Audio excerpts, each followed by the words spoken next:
Welcome to this explainer. Today, we are exploring a fascinating hidden war taking place right under our noses, and honestly, often right in our very own hands. We're talking about the fundamental physics of fluids. But we aren't just talking about, water peacefully flowing down a stream.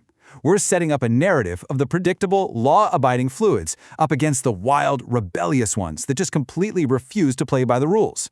We're going to decode Newton's law of viscosity so we can figure out exactly why the liquids and gases in our world behave the way they do. Okay, let's dive right into this.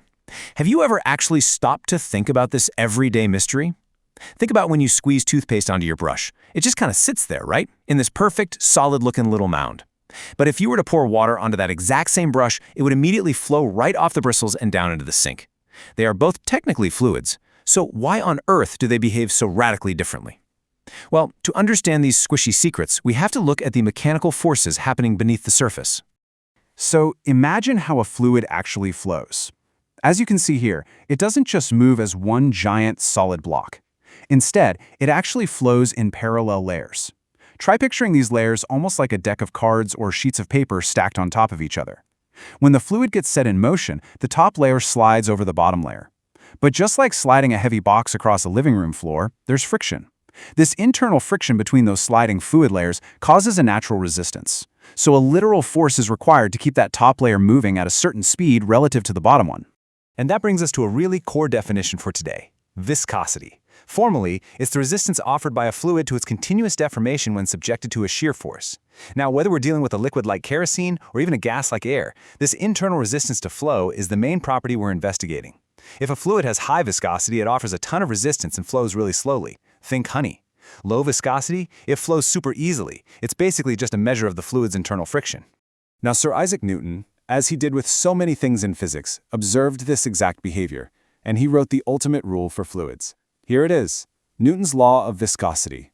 The mathematical equation is tau equals mu times the velocity gradient, which we represent by du over dy.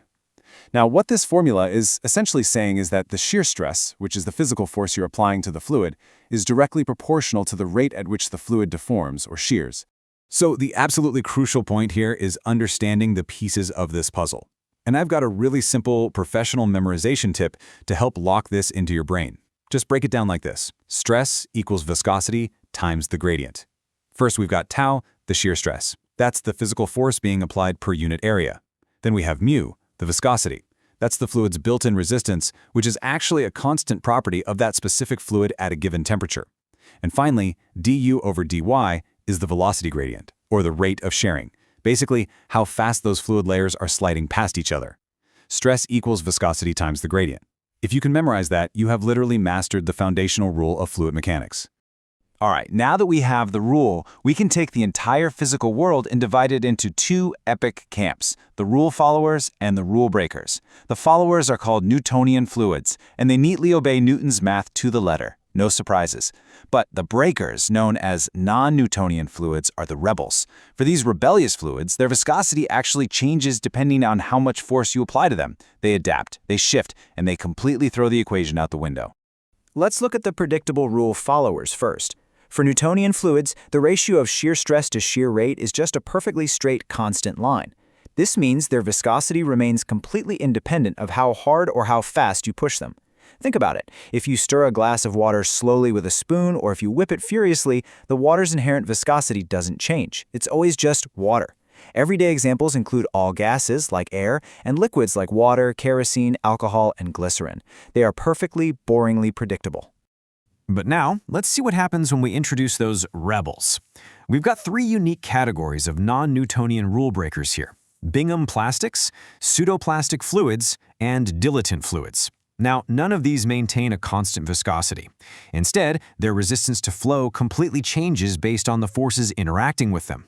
Let's break down each of these personalities with a quick memorization trick.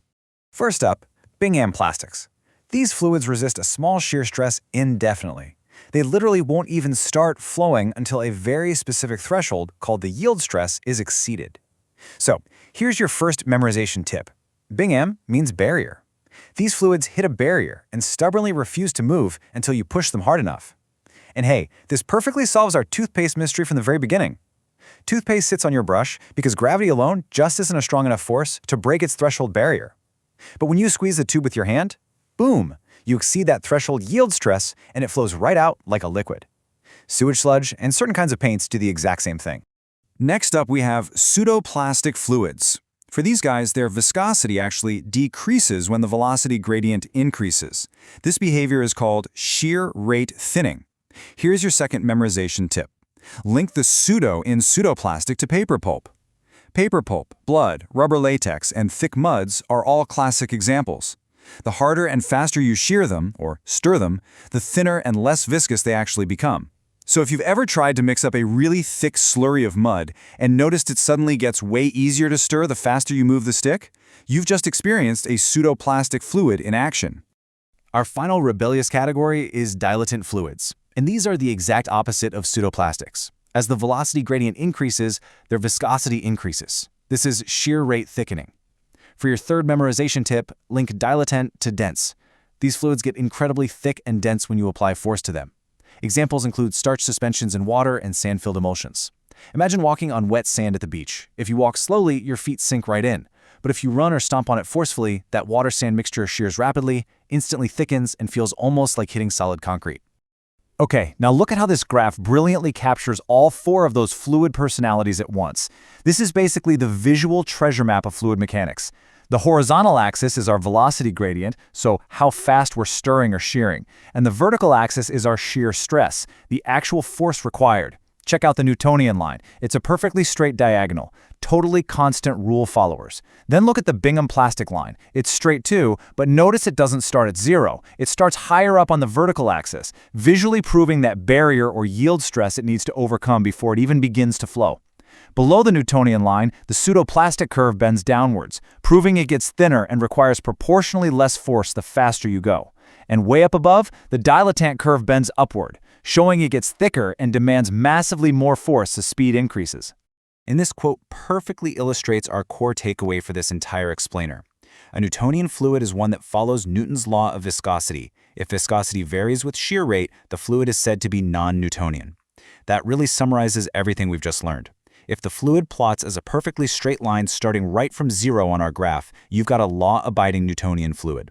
But if the line starts somewhere else, or if it curves in literally any direction, you definitely have a non-Newtonian rebel on your hands. So as we wrap up this explainer, I want to leave you with a bit of a challenge. Physics isn't just some abstract thing that lives in textbooks and graphs.